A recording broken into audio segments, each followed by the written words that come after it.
Okay. Yeah, let's go ahead and start. This is Rice DevChat number 3, Unity Game Engine tutorial. And I'm Mitchell Massey. I'm a senior at Jones, cognitive sciences major. I started as comp sci, and this last summer I did an REU at Iowa State for virtual reality applications, and that got me more interested in game design because I had friends that were working with Unity and I was working on a flight simulator. And so last semester I took 2 video game classes. One was a student taught class called Video Games as an Art Form. Right. Hey, how's it going? Yeah, so we had just started. I was just introducing myself. So last semester I took 2 video game classes. One was Intro to Game Content Creation, which was mostly 3D modeling and a little bit of Unity for our final project.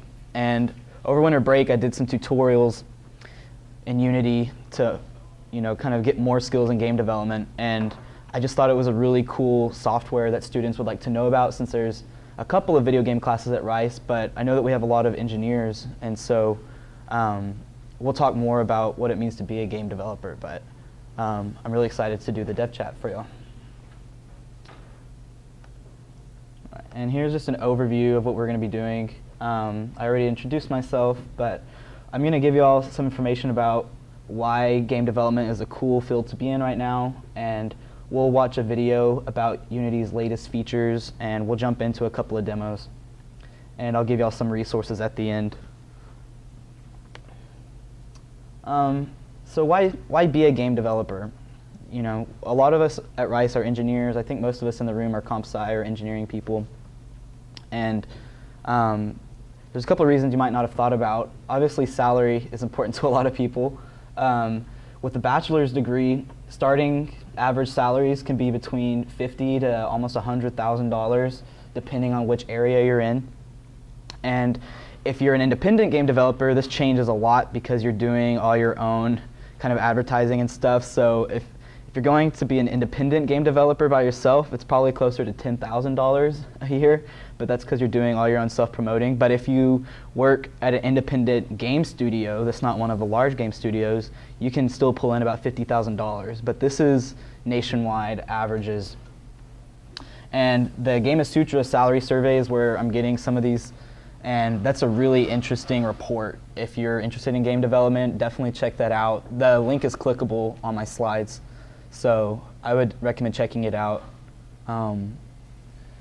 One thing that you might not think about, which is part of salary, is, well, not that you haven't thought about it, but equal pay is an interesting topic because game studios and video games kind of have a stereotype of being dominated by men, and that gap is actually closing a lot.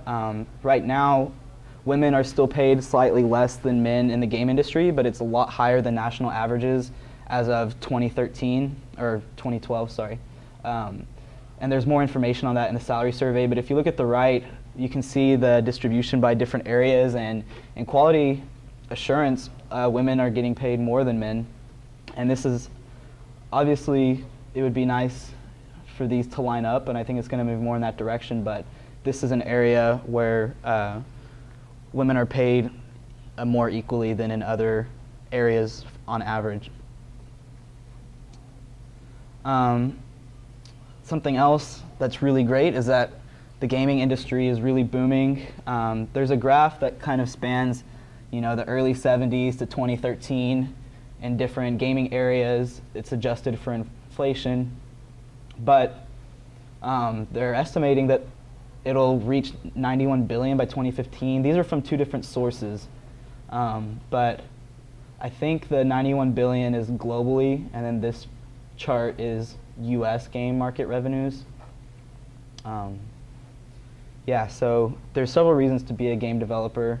One thing you might not have thought about is gamer advocacy. This is kind of a funny reason, but if you're a gamer and you like to play a lot, you might have some frustrations about the way that the gaming industry works right now. There's not a lot of original IP. It's run as a business, so people will really try to milk all of the sequels that they can get, and people want to deliver games with bugs and stuff. And so if you join the game industry, you can kind of make some changes that you might want to see. this is just kind of a reason that I thought was interesting. I read this Forbes article. But to be honest, another reason you might think about being a game developer is the quality of life ratings are really high. In 2013, Video Game Designer was number 15 on the CNN Money Top 100 list, and it got really good ratings for personal satisfaction, flexibility. There's a more up-to-date satisfaction survey in 2014 that I recommend you read. It's probably several hundred pages long. It talks about a lot more issues than we discussed here, but the main reason people want to be a game developer is because it's fun. People, we put a lot of hours into gaming, and it's something that we all like to do, and we want to have our own creative freedom. And that brings us to this. So Unity Game Engine is a platform that pushes out a lot of titles, and it lets independent game developers create all of their own physics engines and animations, and it also lets them do publication and advertising. There are some big names that have come out of Unity's platforms, such as Wasteland 2, Assassin's Creed Identity, which is a mobile game. Also, a lot of Oculus Rift and Google Cardboard virtual reality apps are using Unity because they have a really good developers network. And I just pulled this information off on the right off of the website, but Unity does a lot more than you might think, and game development in general requires a lot more things than people are really aware about. So Unity allows people to publish their own games on any platform, like I said, Android, Apple, PS4, Xbox, PC, and they let them put in all their own advertising. So this is a really great platform for people to use. And like I said, I got my first exposure to this during a class last semester, and so I can't say that I'm the Unity expert, but I can say that I know enough to share it with other people and hopefully get them excited about it too. So we're going to watch a video from the latest Unity 5 features, and just kind of, it's just a cool video, so. Oh no.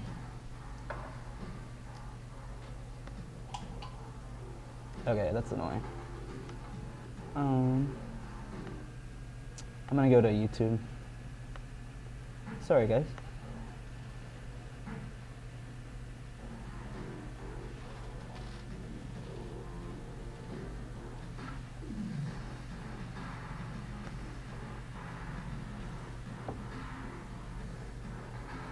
Yeah, so like I said, you can push it to a lot of different platforms very easily. You don't have to just be an Android developer to put it on an Android phone.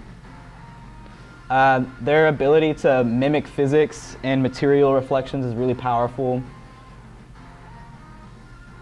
There are a lot of things in games that create the illusion of reality, and shading is really important. And they have really sophisticated physics engines, like I said. Interface tools, something you might not think about is how is the user actually interacting with the game? What do they see that gives them relevant information? What kind of controls are they doing? Unity allows you to specify all of those things. We'll get to play with some audio stuff today in the game as well. If you just look at that, there's like 20 different sound segments going on. Whenever you play a game, you might not think about how complicated all of those soundtracks really are.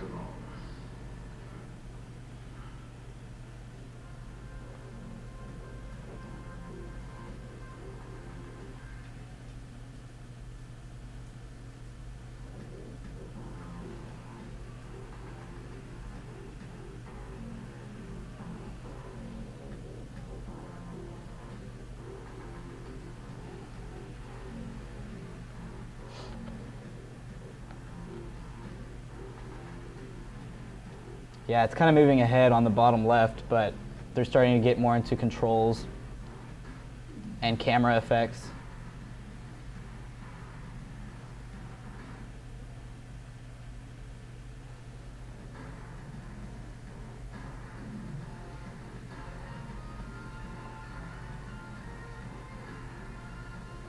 Yeah, there's a really big mobile market for Unity because their 2D games platform is really well done, and so You can see that they have a lot of really good physical effects, like I said.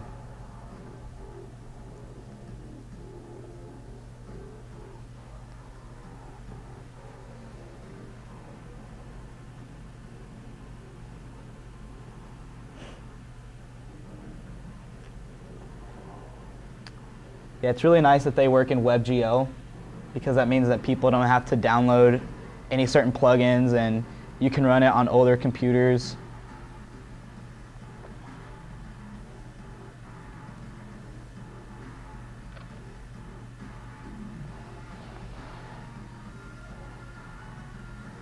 Yeah. Something else you might not think about when you're playing games is how complicated it is to get everything to run very smoothly and efficiently. And Unity does that all for you.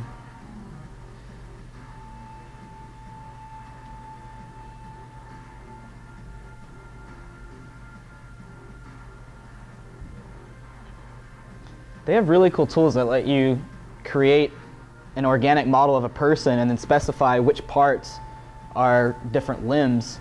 And they have a lot of built-in animations that you can use. We'll see some of that today.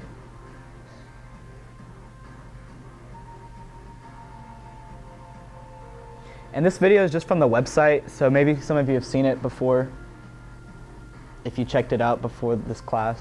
But it's just a cool overview of features and lets you visualize everything.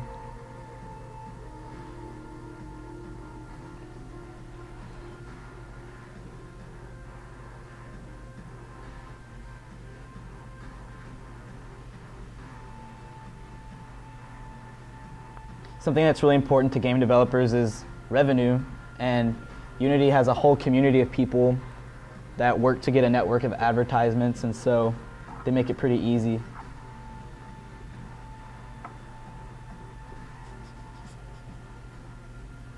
Yeah.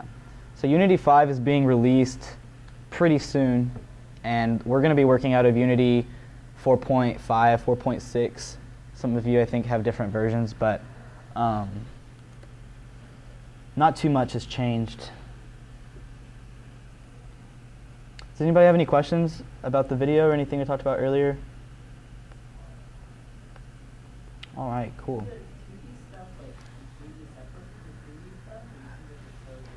It's not different. So the way that Unity thinks about everything is kind of like object-oriented programming. So you can create objects that have attributes, and we'll see on the interface there's a whole panel for different attributes. And there are a lot of game developers that actually do programming to make the game. And so they'll work mostly out of a script engine instead of the drag and click interface. So what I'm saying is that a lot of the time you're just giving something an attribute of either 2D or 3D. I wouldn't say that there's like a whole interface for only doing 3D work or only doing 2D work. Sorry, guys. The really high-powered paper clip. So yeah, that's a good question. Yeah. Right. It was Comp 162. It's an intro-level computer science class that's open to non-majors. Mostly we focus on 3D modeling, and we also did some texturing, and so he actually showed us how to he actually did some demos on a little bit of Photoshop stuff, and we took pictures around campus and learned how to create some textures. But I'll show you at the end. There's some really great resources for getting free textures and 3D modeling software and stuff. But that's a really great class. The teacher was actually an industry professional who was invited to teach at Rice. And oversaw the Halo 2 PC port, the first Halo PC port. That was Halo 2. He's like old textures for the Halo 2 PC port. Yeah, he's really smart. Like, he does everything really fast, and he gives you really good feedback. So I'd definitely recommend taking that class. There's another advanced class for video game stuff that I'll mention at the end. All right, let's keep going, I guess. So right now we're going to move to the demo. And so I'm going to go ahead and hit the lights. if that's all right with y'all.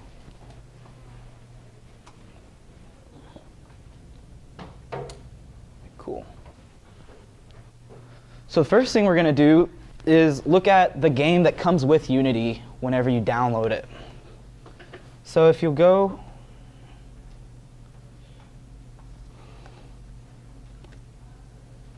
over to Unity, if you just downloaded it, then whenever you go to open project, you should have this built-in project called Angry Bots.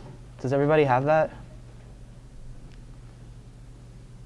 If you don't have it, there might be a folder for the Unity packages and the Unity components, and it should just be the Angry Bots game. If you have problems finding it, let me know. I have a Mac, so are the PC guys able to find it? All right.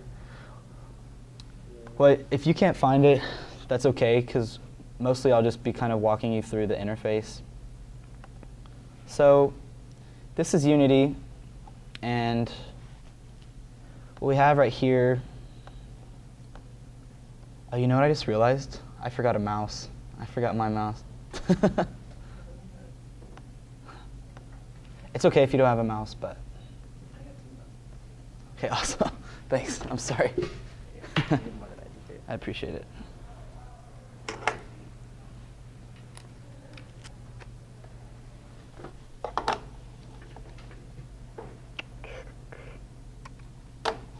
Okay, awesome. Yeah, so if you were able to open that project, we'll just go down here to Assets, and we should see Scenes. If you just click on Angry Bots, then it pulls up the kind of the home level. And we can zoom in and out with the mouse wheel. If I click on the hand, it lets me drag. If you hold down the Alt key, you can rotate around like this. And then whenever we zoom in closer, we can really see all the details in the game. You'll see icons like this. That means that there's a sound that happens whenever you walk into that room. There's a light right here. But whenever you click on an item, let's click on one of these robots. So whenever I click on this, my entire inspector panel lights up. And these are all the attributes that we've given this body. So under transform, we can see the actual coordinates that this item is on. So you can see its XYZ value. You can see the scale that it's on. Because all of these are just files that were imported. And so you could change the scale, and it would grow a lot in one direction or another.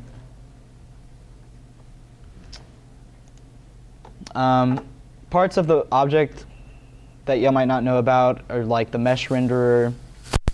And basically, these are just things that modify how the object is presented. And so we can see there's a lot of object material here. So we can see the material that's on it, and then how the material is being added onto it.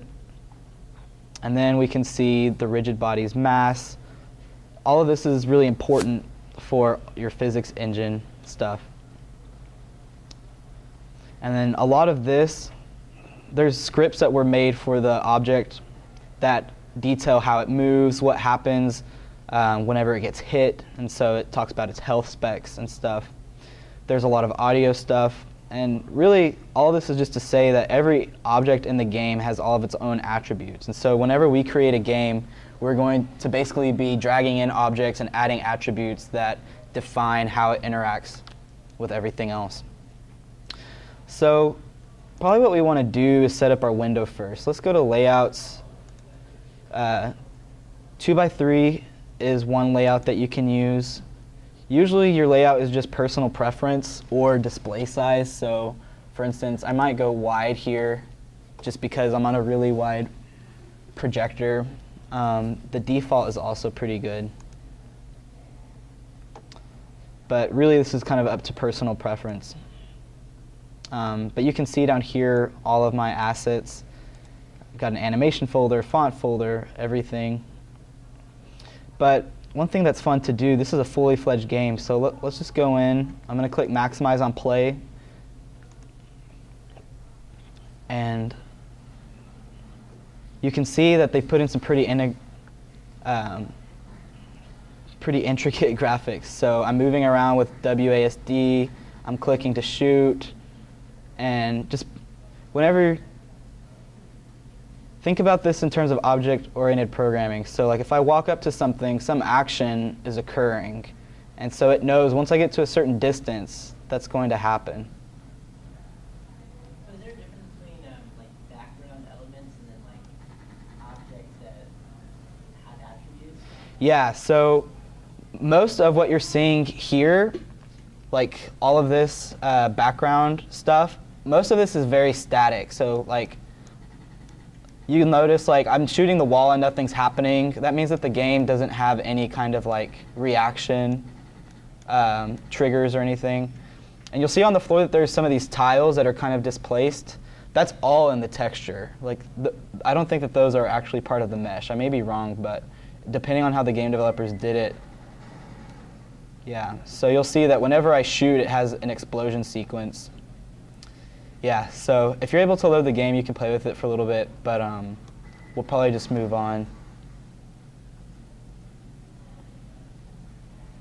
Yeah, that's the fun thing about doing demos like this is we'll check out some of the games as we're going. But yeah, this is the game that comes with Unity, and it's just kind of to get you familiar with the interface. Does anybody have any questions about the Unity interface? We'll learn a lot more about it moving on, but just any initial questions? How do you like the store, like assets? Is that something that you can use to get things? Yeah, so the asset store is really important because part of being a game developer is learning from other people in the community. And so that means that if I want to find, let's say, like in this game it's raining, right? I don't want to write my own entire script for the rain. So I can go online and find one that somebody's already done and tweak it a little bit to fit my needs. Another thing that I'm trying to do with a game is I have a virtual reality headset called Google Cardboard, and Unity has partnered with Google to make assets to let you basically integrate Google Cardboard and virtual reality stuff very easily into Unity. So we also talked about like Oculus Rift. Was at Hacker Ice, and the Oculus Rift also has assets that you can download for this. So part of it is device specific, part of it is just what kind of physics or animations are you wanting. Some people will put up like free characters. It really the sky's the limit. It's just kind of like an open platform for people to share stuff. Yeah, so unless you have any more questions about this, I'm going to move on to the next thing. So the next thing I wanted to show y'all was my final project from my class last year. And so I'm just going to open this up. So you saw the level of complexity that this game had. This is like professional Unity people. And then this is my game that I created. Now, let me give you a disclaimer that a lot of the stuff in this I didn't actually create. So our professor gave us all of the wall tiles and all of the floor tiles and basically wanted us to create a maze. And so I'll show you what I mean.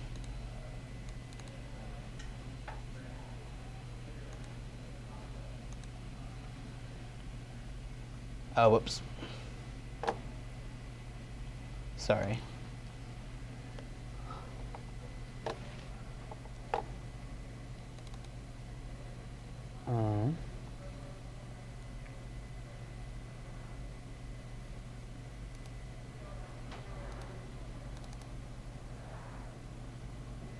Okay, this is not my game. Just a minute.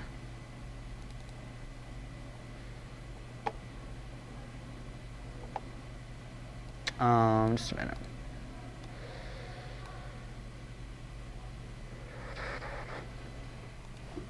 Okay, so I think I imported our game later over my project. So I might not get to show this to y'all right now. All right, so we're just going to jump into the next game. This is the game that they made on the tutorial page. And I'll just kind of show you how it goes. Did everybody get a chance to download the game from the asset store? So if you, so did everybody get to go to the blog page that I made and download the survival shooters assets folder? If you go to unity.blogs.rice.edu, click on download the assets, and it will ask you to open it in Unity. And then you'll have to log in, and it will import it into a new project. So probably before you import it, click on New Project.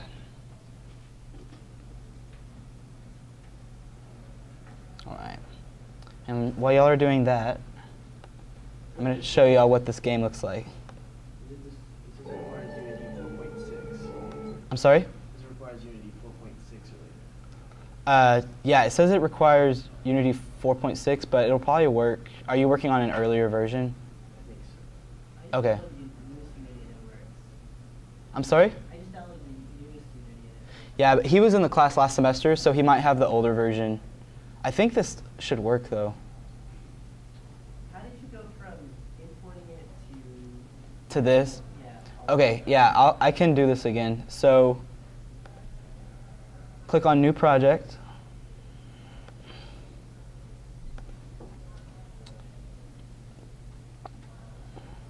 Unity's setting up for a new project. And then from my page, you'll just click on Assets. And you can see that they already have the game in the asset store. So we're just going to open it in Unity. And then whenever I do that, it pops. It popped up a screen that's hiding. Sorry, I'm working on multiple monitors, so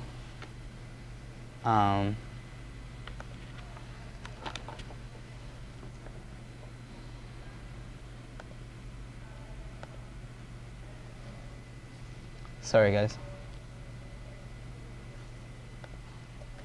All right, so I'm going to try this again. So I'm going to click on Open in Unity, and it pops up this screen. So we'll just click OK.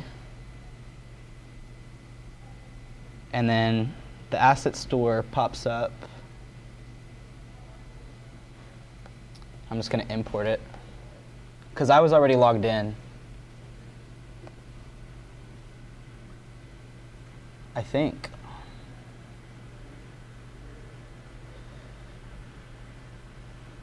And so it says it's decompressing the package and opening it.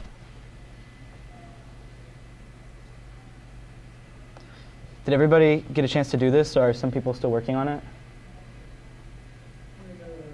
Sorry? I'm in the middle of it right now. You're in the middle of it right now? Okay. Yeah, so then once you click import, it'll all be going in.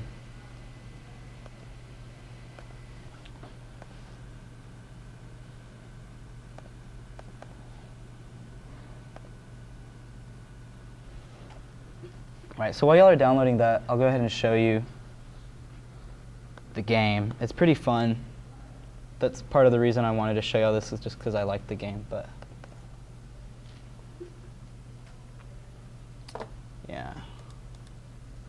So this is a little bit more simple game than the one we played with earlier. It's isometric, which means that we're viewing it from a fixed angle, kind of diagonally, and it's really simple shooter game. I can't jump or anything.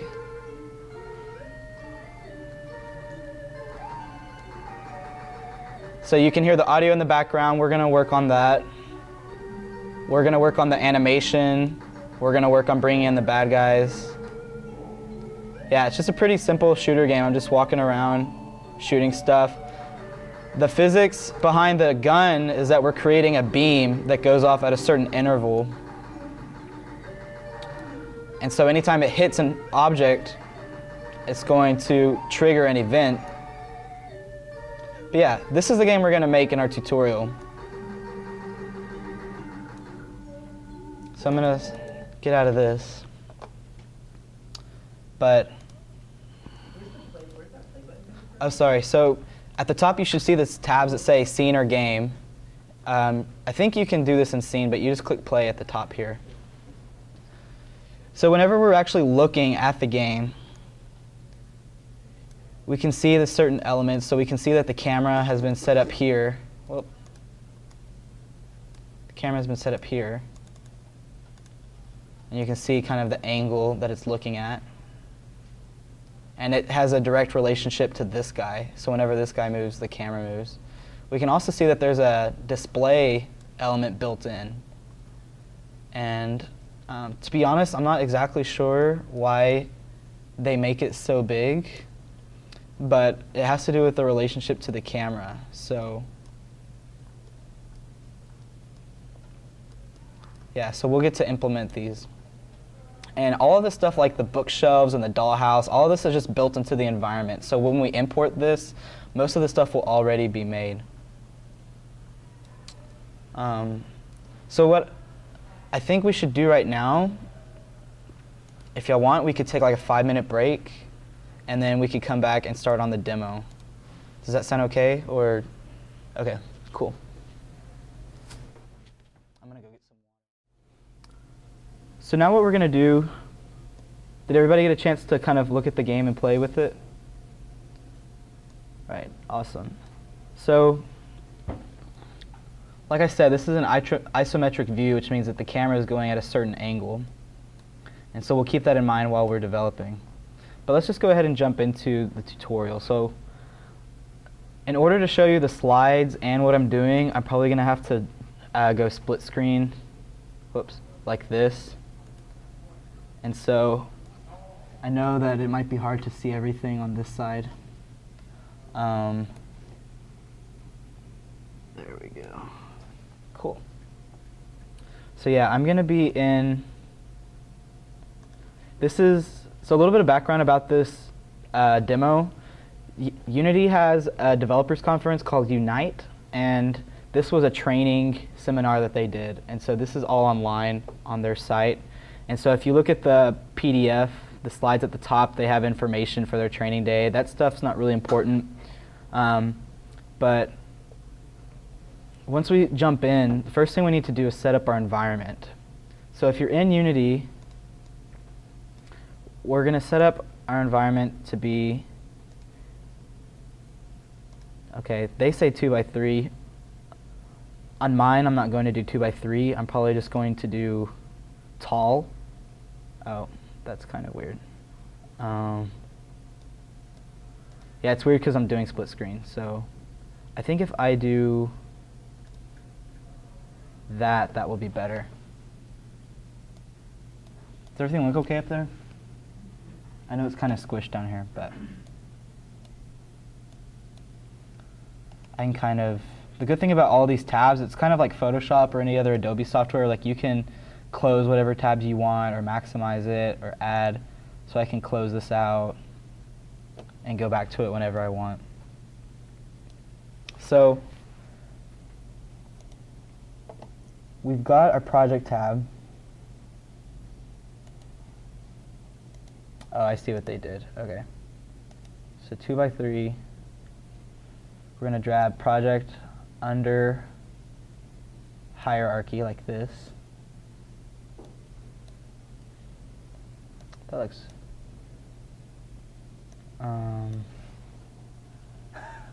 that looks really bad.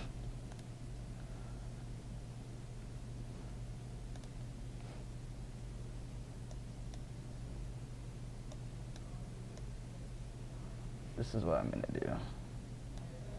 There we go. I think that looks better. Okay. Right, so you see the slider right here? We're going to slide that back so that we can see all the folders. And now we're going to go to New Scene.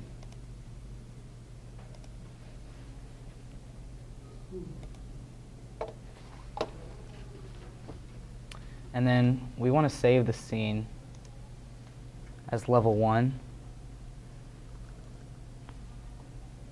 But we want to do it in the scenes folder.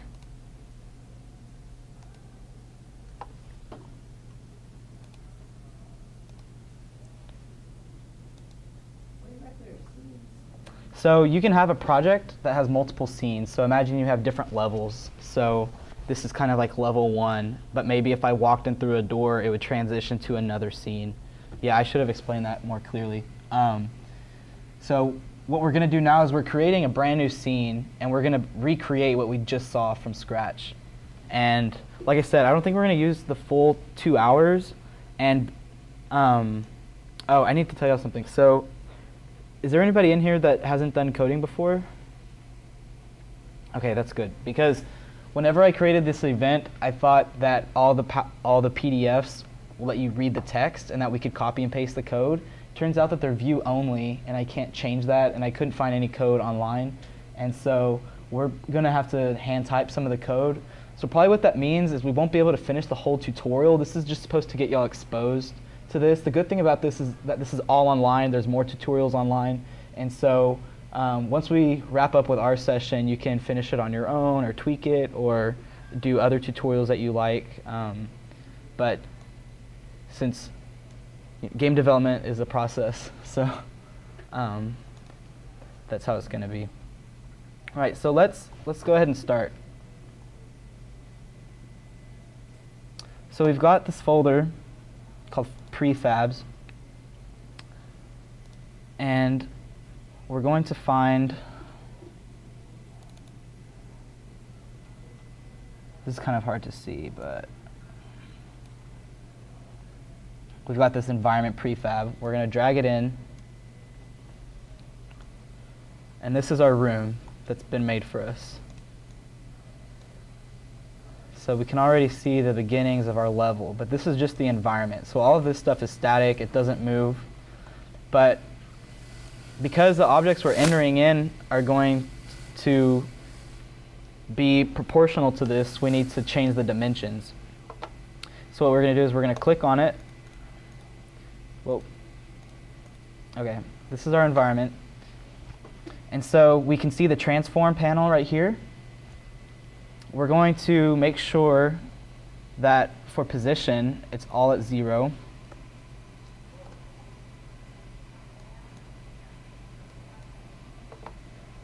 Okay. And then we're going to pull in lights. And we're going to make sure that, sorry, so if you're like on the scene and you can't find something, it's all on your hierarchy. So you can see we just have lights and environment and a camera right now. So we're going to click on lights. And there, that's better. So now we should have the environment and the lights at position 0, 0. Is everybody doing okay? All right. Yeah, if you get stuck on something, just stop me. Yeah, and so it's a good time to save. Now we're going to go to the object menu. 3D object, quad. Okay, and this is going to be our floor. So we're going to rename it floor. And if you look at the top of the inspector, well, like I said, whenever you get lost, you can go back to hierarchy and it tells you everything. So this quad needs to be renamed floor. And we're going to make sure it's at position 0, 0, 0. That's good. We need to rotate the X 90 degrees. We need to set the scale to 100. Whoa. 101. And the reason that this floor is important is because that will give us kind of the coordinate system for our players to work on.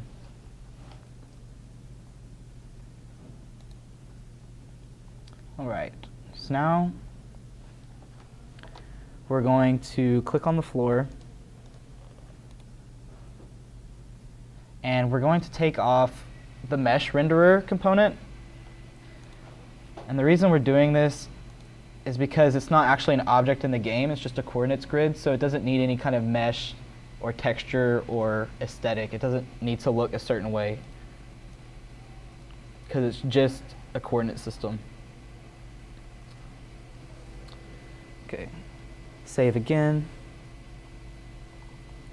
So now we're going to create an empty game object, background music.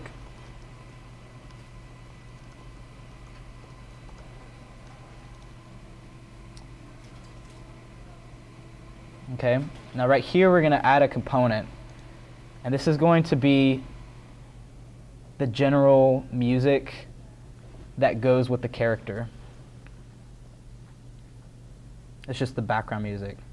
So we're going to go to audio, audio source. Now under audio clip,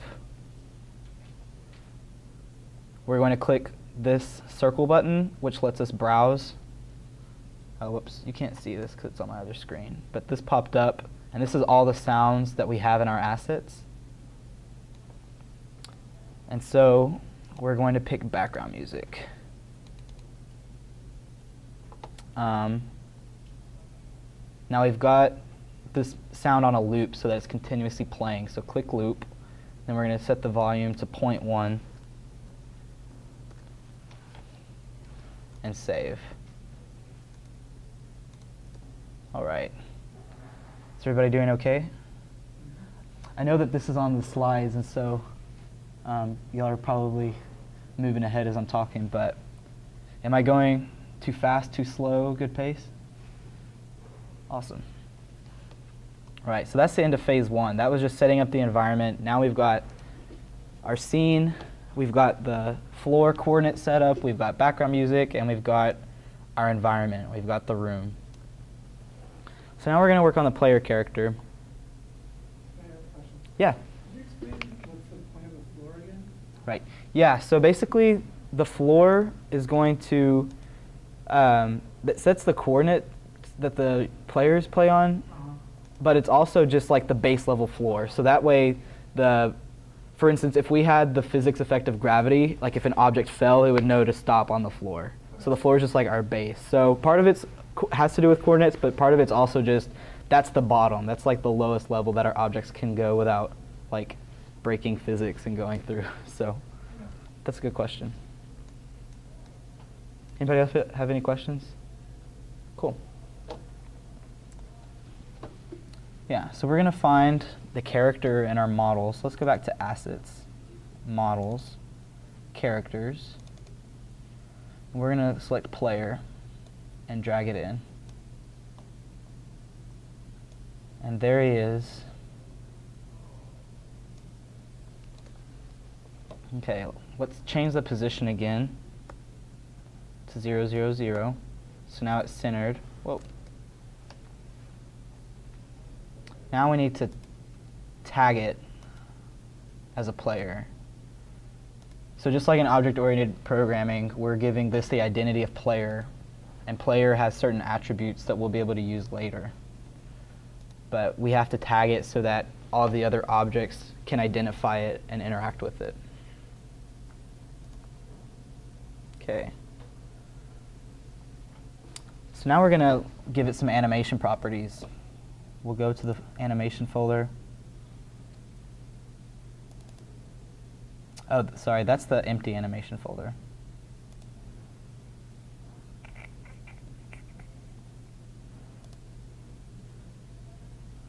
Oh yeah, yes, but yeah, this is the empty animation folder, and we're creating an object. So we're going to go to the project panel, and we'll create. Yeah, yeah, here we go. So there's create. You can either create it under project, or you can create it elements under hierarchy. Right now we're just creating a new object under the project. So depending on how you have your screen set up, it may be in different places, but it's directly under your project tab. Yeah, so we'll click on project, and we're going to scroll down to animator controller. We're going to name this player AC, animator controller. And so now we're going to drag this onto player in the hierarchy. Sorry.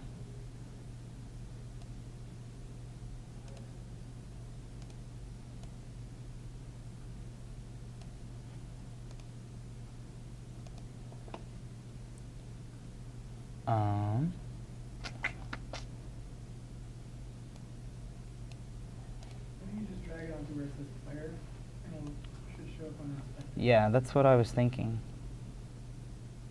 So now whenever you click player, it just shows up.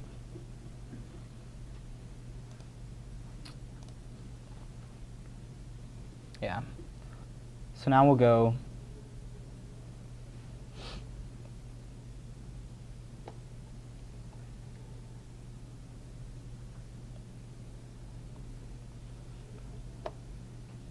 so we'll go project, animation, whoa, double click, and then we're going to dock this animator tab by the scene tab, so it's already set up for us. So now we can switch between the scene and all of our animations. Depending on your setup, it may not automatically dock, so that's why they have it in the PDF. All right, so everybody, I think everybody's caught up. All right, so now we're going to expand the model. So let's go back to our scene, click on player. Yeah, so if you go to model and characters, wait, try the idle, maybe death animation. Oh yeah, sorry.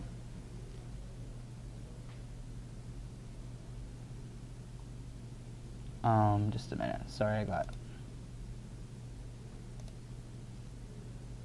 So models characters.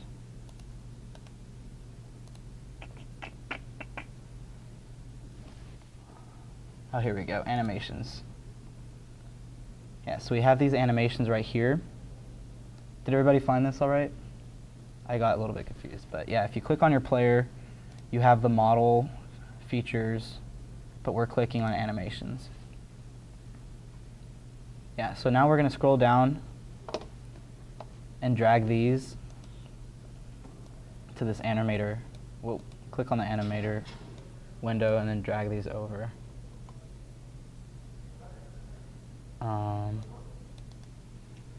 It says to drag it, but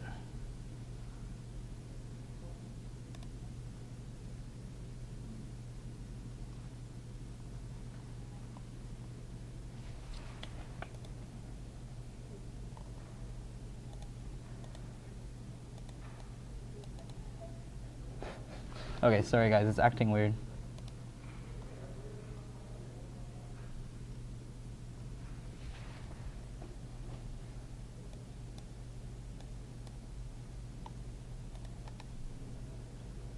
So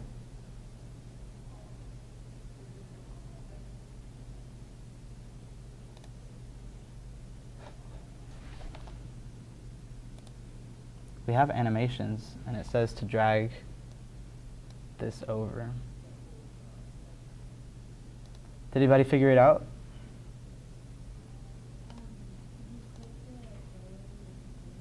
This arrow? Oh, there it is. Okay, awesome. Yeah, it said expanded. I thought it meant in the inspector. Sorry about that, guys. Yeah, so now we're going to click the move and death items up.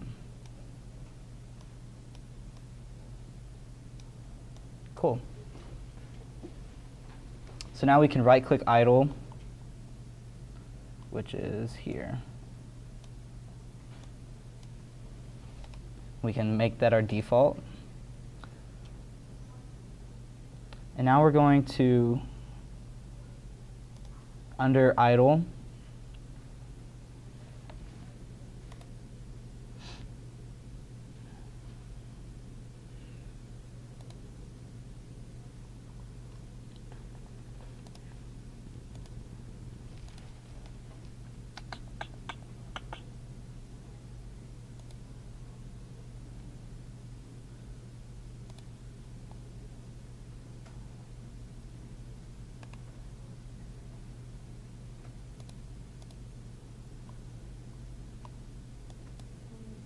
Right, I did this earlier, but I'm trying to figure out where we create the Boolean. It's off your screen. Sorry? Oh, it went down? That's weird.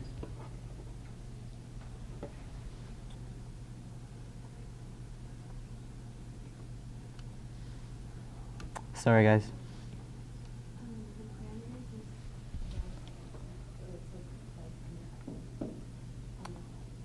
Right, sorry. Oh, parameters. Yeah, there it is. Okay, it was height. Sorry, guys. Okay. When I was doing this earlier, the screen setup was different, so. Yeah, so now we're going to have a new Boolean called isWalking.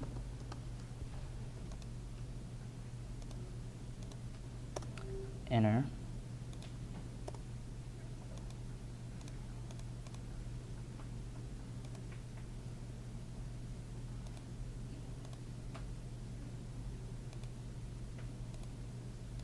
Then we create a trigger called die.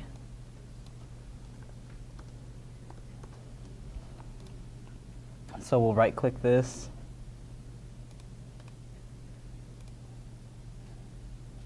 Oh, sorry. Right-click idle and make transition to move.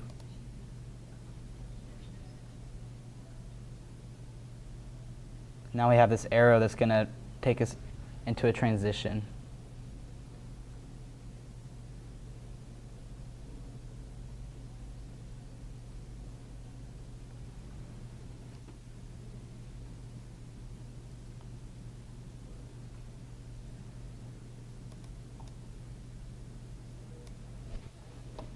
All right.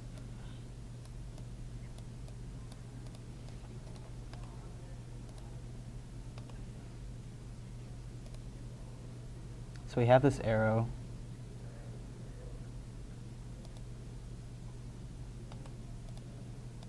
Yeah, sometimes the animation stuff is kind of weird. Did y'all figure out how to do the transition property? Yeah. Sorry? Yeah? So can y'all walk me through what to do next? So we're doing the make transition to move, Yeah. right? And then And the arrow. we select it. And then isWalking is true.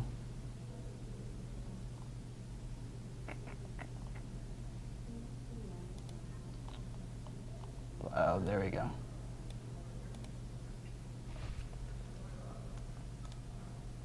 Yeah. Okay.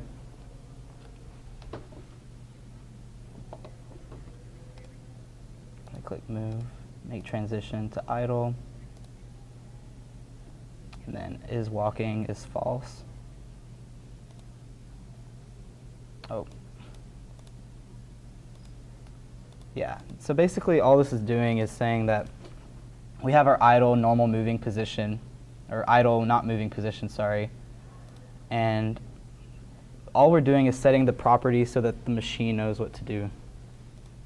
So how about from here, y'all finish the rest until y'all get to the coding part, and then we can go through the coding part together.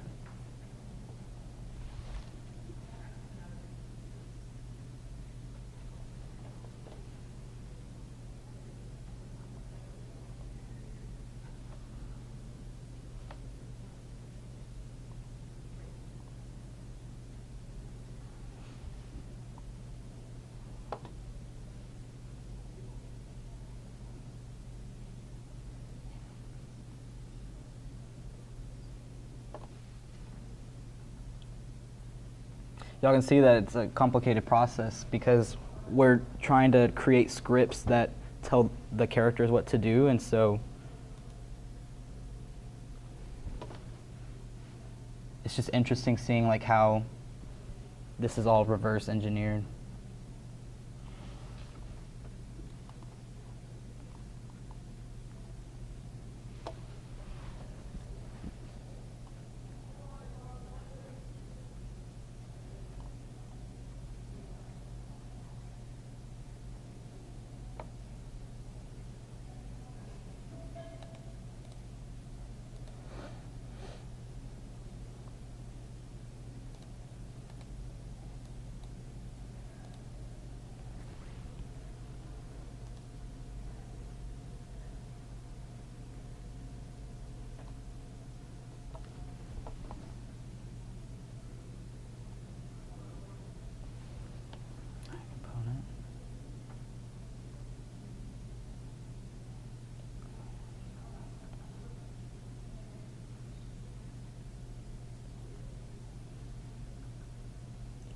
And feel free to ask me any questions if y'all get stuck on something.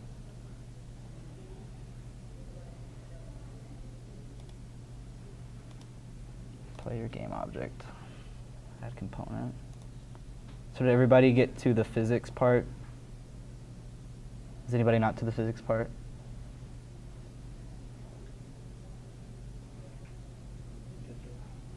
Sorry? I'm playing catch up still. Right, okay. Yeah, I got a little stuck there for a minute.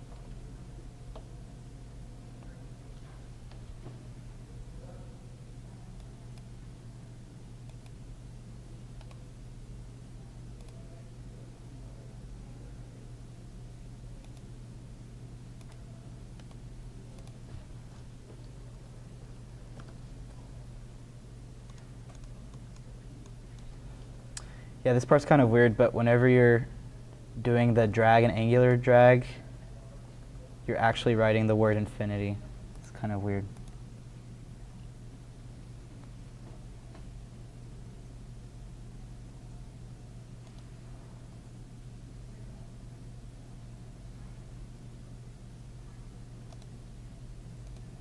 Yeah.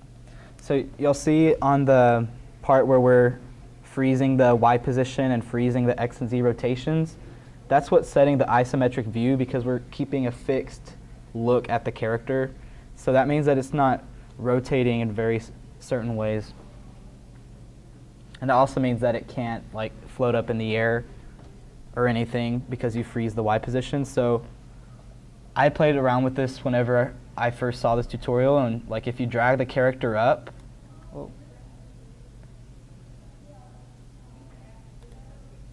if you drag the character up, what will happen is it will actually continue to walk around on the plane that it's on. So it'll walk over enemies, and because they're on different planes, it can't shoot at anything, but it can't take damage.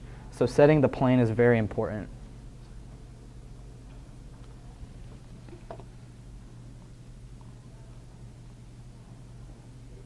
All right. Is everybody caught up to player character? Yeah. It's a little complicated presenting this stuff in real time.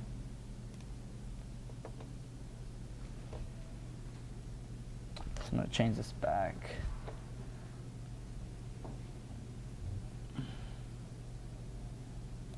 Add component. Physics. Capsule collider.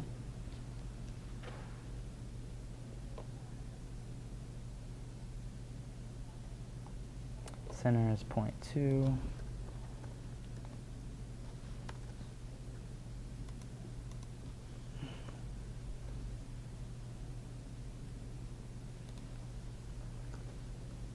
All right. All right, I just got to the audio. Is everybody waiting on me? Or are y'all still catching up? Or I'm getting at the code part. you're what? I'm at the code parts on this. You're at the code part? Okay, yeah, sorry. Yeah, that's why I said we'll probably end up not using the full 2 hours, just because this tutorial is pretty long, but if you do the full thing, it really helps you become familiar with all the parts that go into a game. I mean, it's a complicated process, but I think it's fun. I think it's fun to play with it, especially when you see the end result.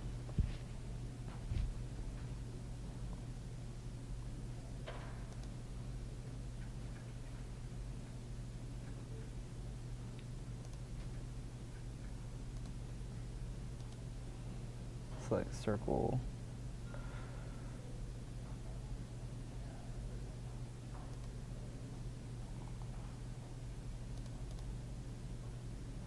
Check play on a lake.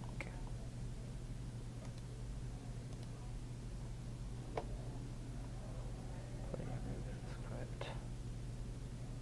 All right, Did everybody find the scripts folder?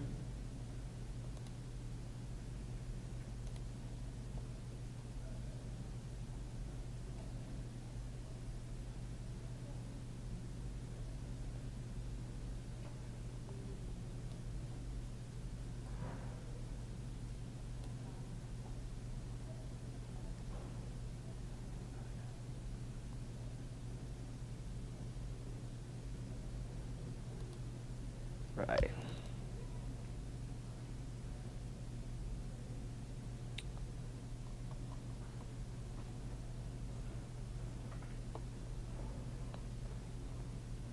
Yeah, so the scripts take a little bit of time to open up.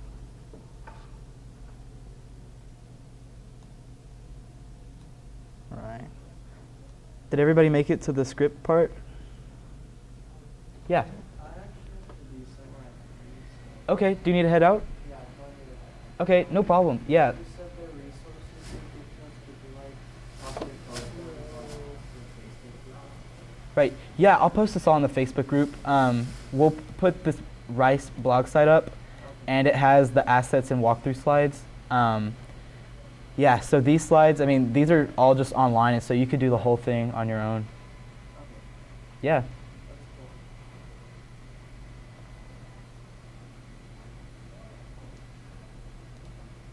that's cool. All right. So is everybody caught up to the code part? Yeah. Okay, cool. Yeah, no problem.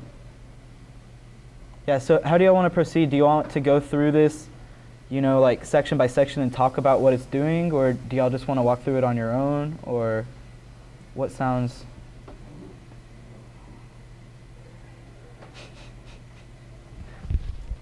I guess we can walk through what the functions mean. Yeah, okay. Looking for the variables, 'cause there's variables. Right.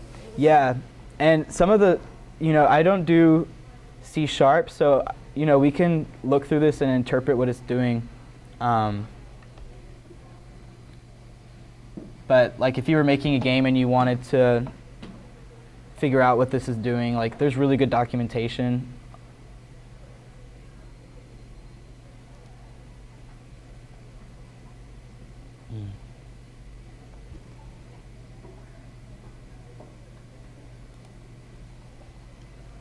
Yeah. So I think what we're going to do, just because I think this is going to take a long time to do all the code by hand, I think I'm just going to go through the rest of the slides and kind of talk about what the next steps are, if that's okay with y'all. Sorry?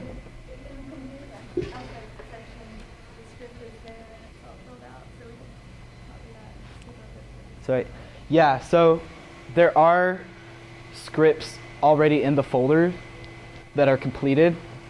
Walking through and doing the tutorial will help you kind of figure out what they all do. So we'll just kind of scroll through this for a couple minutes, and then I'll give y'all some more resources for game development. But like I said, game development is kind of a long process, and so this tutorial is really purposed with getting all familiar with the interface and seeing how it works.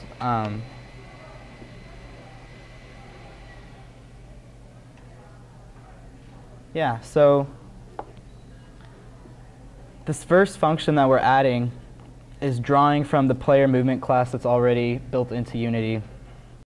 And basically we're just setting the movement speed and the camera ray length. And so most of these, wow, I can't really select the stuff, but like the rigid body variables and animator variables, those are just setting up the functions that we're going to use later. So since we ID'd the quad object as floor, now we can use this function layerMask.getMask to identify the floor and create it as a variable.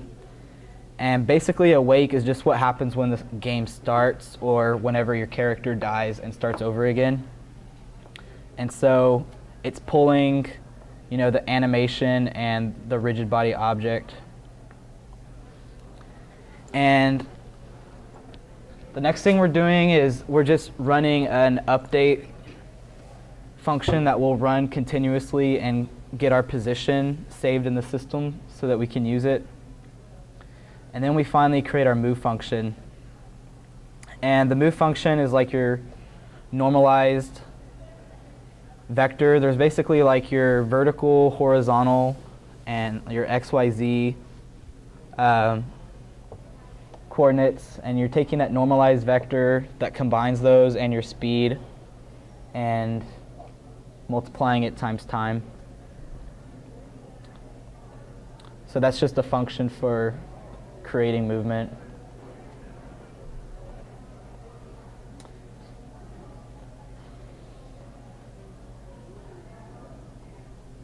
Yeah. But then turning is a little bit different because we have to change the camera ray.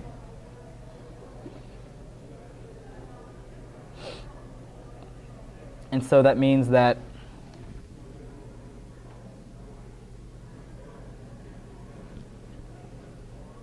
your floor point is a function of like your transform vector and your like mouse position and stuff.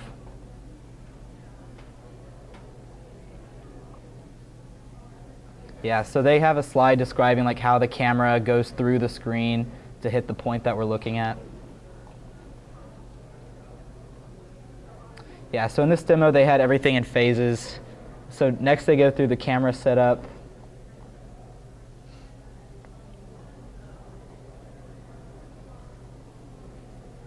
And then they create the enemies. And then they give the enemies like their origin points and their constraints, all the same things that we did for the character. And then it gives them, you know, a stopping distance and speed.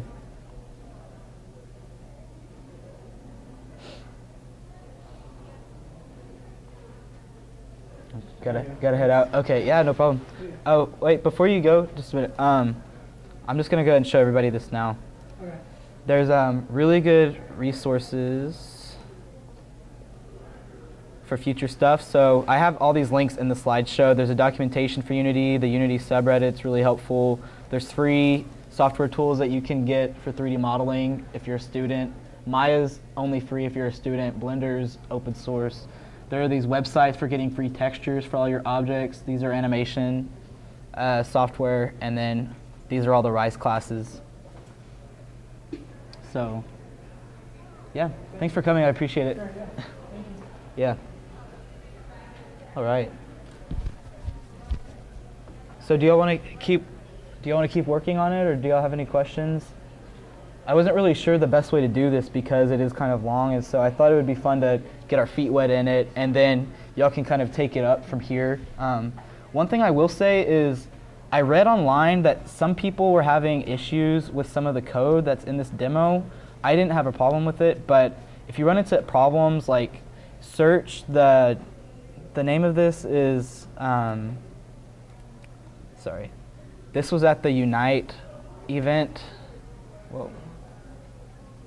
Yeah, this Unite 2014 event, and this game is called Nightmares. And so if you end up having a bug problem with it, you can just search Unite 2014 Nightmares bug or whatever, and they'll give you help on it. Thanks for coming, guys. I know that this is kind of complex, but yeah. The new developer kit. Yeah. It ends up costing a lot because of just like getting the physical like Yeah. Oh yeah, no problem. testing and stuff. Mhm. But it actually integrates with Unity directly. Oh really? That's awesome. I think there's like two methods. One of which is like I think you have to have a Mac to do it. Oh, okay. The other one is Unity. Okay. Or no, one of them is like an HTML5 like method of interfacing. with Oh, Unity, wow. And there's also like the Unity support. Yeah, one thing that I've seen is that a lot of people will just use Unity's animation software to do like films and like 3D modeling in other ways. So it's not necessarily game specific, but if you're doing something like animation, there's a lot better apps for that. Yeah, but thanks for coming, guys. Like I know it's a little bit complicated, but this is really fun to present. Are any of y'all interested in going into like the game industry or any avid gamers? I mean, it's hard to continue being an avid gamer whenever you're going through the comp sci right? Yeah. I Yeah. don't That makes know what sense. time for anything. Yeah. Are you in the industry? So actually, I'm mostly trained as a user experience researcher, and so I'm more on like the cog sci end of human-computer interaction. But I'm in human-computer interaction, but I'm actually considering about applying to a game production master's degree, and it combines aspects of like business, usability, and then game design. And so, yeah, I'm kind of like on the fringes of game design, but I don't have like the comp sci background to do all the scripting. I mean, I do web design, and I do a little bit of object-oriented stuff. But right now, I'm trying to use my game that I created for the class, and then put the virtual reality stuff into it, so that I can actually like see through their eyes, and like look around and stuff. You So told me to use less spikes. The only thing you told me about my final game was you may have gone overboard with spikes. I used a lot of spikes. I had like mazes with spikes, so you had to keep moving through them like while you were trying to solve them. Yeah. And I had like one where it's like they're all coming at you, so you're like dodging back and forth. Yeah, I set the like speed too high, and so it was like really, you had to like sprint through it like right at the right moment. I wish there was a way you could set it where it would only take like incremental damage instead of like instantly killing you. You could, but that would involve making your own scripts for it. Yeah. A lot more work than we're doing in class. Yeah. We didn't do any scripting. We just prefab and stuff to tweak the settings. Yeah. Okay. Cool, man. It was nice to see you. Right. Yeah. Did y'all have any more questions or?